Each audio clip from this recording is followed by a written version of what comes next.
Ja sam Dejana Deksić-Stošić, aktivistkinja i edukatorka. Iz Vranja sam, ali živim i radim u Beogradu i verujem u ljude, nadu, ljubav i magiju. Moje 3 omiljene teme u životu da pričam su politika, nasilje i seks. I zaista mislim da te 3 teme se stalno uvezuju. I sve u našem životu može se poveže sa nekom od te 3 teme. I kad sam bila devojčica, tinejdžerka, mnoge moje drugarice i poznanice su imale taj problem da kao su u nekim vezicama i da nju dečko jednostavno tera da spavaju, a da ona to ne želi. I da on kaže, ok, ali ako ne spavaš, ja neću s tobom da budem. Jednostavno, ti mene ne voliš. Meni to nikad nije bilo normalno. Onda sa druge strane imate to da kao da je seks potpuno tabuiziran. Znači to kao, mora se čuvaš kao majka Teresa, ne znam šta. I onda mic po mic dođemo da se to povezuje sa rodnom ravnopravnošću, odnosno neravnopravnošću, sa tim da u jednom trenutku mislim da Srbija ima veliki broj tinejdžerskih trudnoća i kao, ok, zašto se ovo dešava? A sa druge strane, da devojke potpuno ok prihvataju to da moraju da urade neke stvari koje im se ne rade, da misle da moraju, prvi seksualni odnos da mora da boli, da sve nešto mora, a u stvari se ništa ne mora. Za mene je feminizam solidarnost, feminizam je ljubav, feminizam je borba da imamo mogućnost da biramo šta ćemo da radimo sa svojim životima, sa svojim telom i da jednostavno imamo mogućnost da radimo šta god mi jednostavno hoćemo. Da to, ukoliko smo, ne znam, gojaznije, ukoliko dolazimo iz neke druge porodice koja nije ekonomski jaka, ukoliko ne želimo da budemo majke ili ukoliko smo samohrane majke, ukoliko neka od nas želi da nosi hidžab, da to ne treba u nijednom trenutku našeg života da predstavlja bilo kakav problem, bilo kakvu razliku od toga da mi ne ispunimo sve naše želje, mogućnosti i kapacitete. Zaista verujem da to, žene su 51% svetske populacije i mi ne možemo da imamo društvo koje cveta, koje ispunjava sve svoje mogućnosti, sav svoj potencijal ukoliko 51% populacije nema jednostavno mogućnost kao i ostali.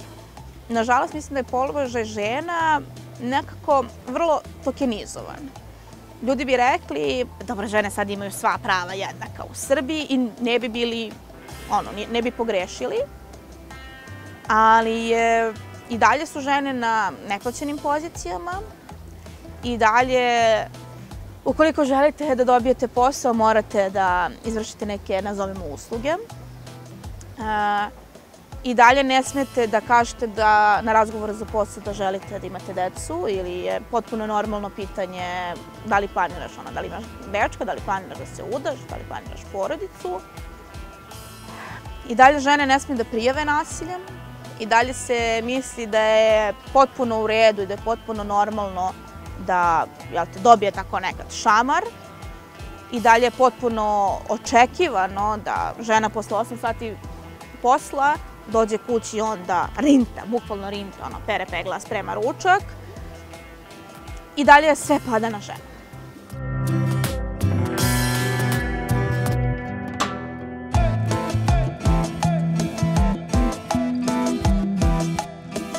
Mislim da je sve u stvari, da je najveća akcija koja je bila, koju sam pokrenula, jeste hashtag nisam prijavila.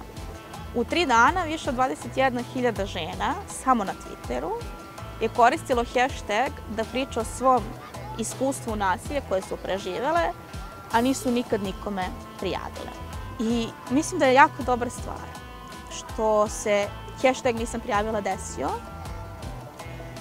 Pre svega zbog toga što su se neke žene okuražile da pričaju. Znam jednu novinarku koja je rekla da 30 godina nije nikome rekla šta joj se desilo i da je napokon počela priča i da su jednostavno ljudi shvatili da žrtve nasilja nisu tamo neke žene koje one čuju negde u novinama, već da smo sve ti mi oko njih. po podacima OEBS-a, više od 60% žena u Srbiji u nekom trenutku doživi neku vrstu nasilja. To je više od svake druge žene.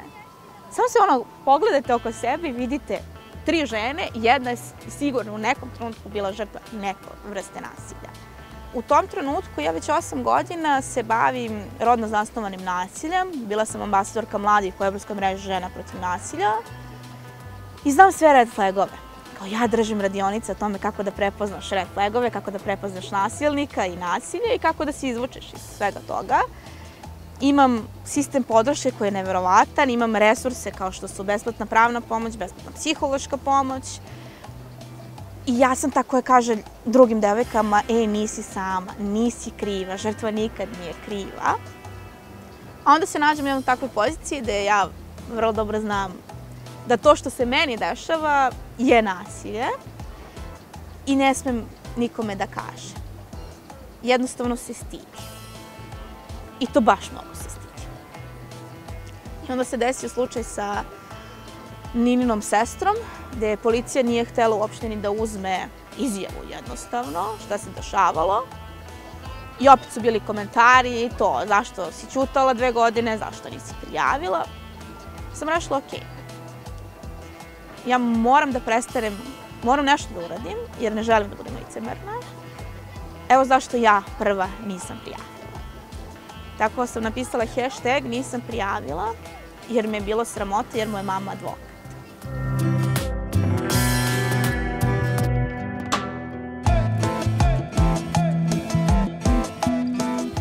Znači, vi morate u slučaju silovanja da pričate sa policajcem koji prijavljujete, sa inspektorom, sa advokatom, sa različitim ljudima nekoliko puta da bi šta? Da vas oni gledaju i da vas postavljaju pitanja upravo tako, a ne bi smela da postavljaju, koji vas retrigiraju i koji vas retraumatizuju, gde morate svaki put potpuno priču da ponovite do detalja, ne smete ništa da promenite, kako im ne bi dali povoda, da kažu vi ste to izmislili. I onda na kraju, kao šlag na tortu, morate da dođete u sudnicu i da svedočite pred osobom koja vas je silovala.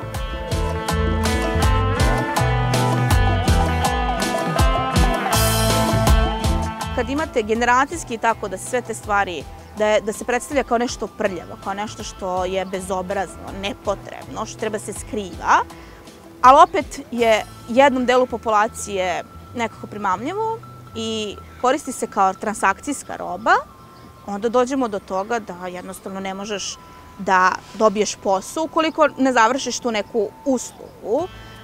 Postoji grad u Srbiji gde je gradonačelnik po pričama, gradonačelnik dođe u opštinu i kaže ok, koju nisam, ajde sa mnom u kancelariju. I to su priče na lokalu koji se vrlo znaju, koje kruže i to je kao dobar dan da kažete nekome na ulici. I svi ćute. Ove godine organizacija protesta 8. marta, odnosno za 8. mart, mi nismo imali ni jedan zahtev upućen ka državi. Što, 8. mart je protest jednostavno za prava žena, za bolji položaj žena. Mi nismo imali ni jedan jedini zahtev upućen ka državi, zvaničan, zato što je svaka moguća institucija u Srbiji razočarala žene. Zato što ni jedna institucija ne staje iza žene. Apsolutno nijedna. Ono što bih mogla da kažem jeste prvo moramo zaista da promenimo sistem i polako. Dok institucija ne počnu da radi svoj posao, ništa. Mi možemo, a do tada moramo da budemo solidarne, moramo da budemo empatične, moramo da budemo tu jedna za drugu i ne smemo da dozvolimo da nas svađaju, da nas nešto, što bi mi rekli Vranje, rčkav. Ne smemo. Mislim da će sve da se promeni onog trenutka kada žene shvate da im druge žene nisu konkurencija i da im druge žene ne žele loše, nego da, ajmo malo kao muškarci, se jednostavno nađemo, da budemo tu jedna za druge i da ne damo na sebe. Ako diraš moju drugaricu, diraš i mene, sad ćeš da vidiš. Da imamo snagu u jedinstvu i u solidarnosti. Pomak moje generacije Gen Z-eva je to što ne pristajemo na loše uslove rada. super, ako nećeš da me platiš, neću da ti radim. I da je to nekako, mislim da smo mi malo pomireni sa tim da ćemo vrlo teško da imamo stan ili kuću, da ćemo neko za te neke osnovne stvari koje su generacije pre nas bile ono dobro, malo je teže, ali ipak ćemo uspeti nekako, uzimaju zdrave za gotovo, da sad smo mi ne damo na sebe. I meni je to predivno što mi ne damo na sebe. Pa mislim da pre svega šta god mi uradile, kako god da se mi trudimo, jednostavno sistem je takav namešten. I dok ne promenimo sistem za neke osnovne stvari, dok institucije u Srbiji ne počnu da rade, ali onako da zaista rade, da poštuju sopstvene zakone, da poštuju sopstvena prava, čemu onda da se nadamo? Mene moja mama zove Kalimero, jer sam ja samo nepravda patotije. Pa kako godine prolaze, mislim da sam sve više pomirenija sa tim, što je jako loše, jer kao normalizujem sve to. Ali, znaš, ja za sve ove godine ja ne znam kako izgleda pravda. Ja ne znam kako izgleda sistemska pravda, državna pravda, društvena pravda. Mogu samo da maštam o njoj. I da se nadam da ćemo jednog dana, nadam se ubrzo, biti društvo u kojem ipak postoji neka pravda, ipak postoji neka sloboda i da se ipak poštuju neka i nečija ljudska prava i da nekad živimo u demokratiji. Ali to mi se sad deluje jako, jako daleko. Ja sam prošle godine prijavila tužilaštvu za visoko-tehnološki kriminal preko 100 pretnja životom, smrti, kako god, koje su nastale nakon akcije krečenja grafita koji poziva jednostavno na rat na Kosovu, a koji se nalazi u Dečijem parku. I ništa se nije desilo. Prošlo je više od godinu dana od svega toga. Svi ćute, ništa se ne dešava. Tako da, ukoliko ste sa ove strane, vrlo mislim da ako vam se nešto desi, niko neće da reaguje. Niko zvanično neće da reaguje. I da krivci će vrlo teško biti procesuirani. Sa 25 godina ja sam se pomirila sa tim da ću ja možda nekada budem ubijena. I da sam ja vrlo svesna toga. I da sam ja u redu sa tim. Ono što mi nije u redu jeste da niko neće da odgovara za to. I neko je vrlo tužno da neko, svi mi koji se borimo za neka ljudska prava, smo potpuno svesni toga da u svakom trenutku neko može da nas sretne na ulicu, da nas prebije, da nas ubije i nikom ništa. Bukvalno nikom ništa. Kad se baviš ovim čime se svi mi bavimo, navikneš da imaš nacrtanu metu na leđima, na čelu i nosiš je. Ali ja s ponosom nosim svoju. Jer biti meta u ovakvom sistemu, u ovakvoj državi, je kompliment.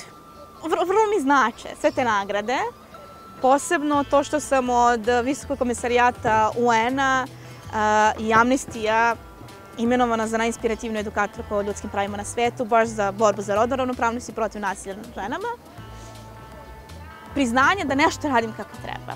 Priznanje da neko vidi ono što mi radimo, da treba da nastavim, ali i pre svega to da zaista nisam sama.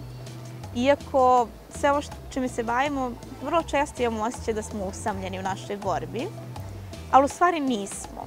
Zaista nismo sami. I to mi nekako najviše znači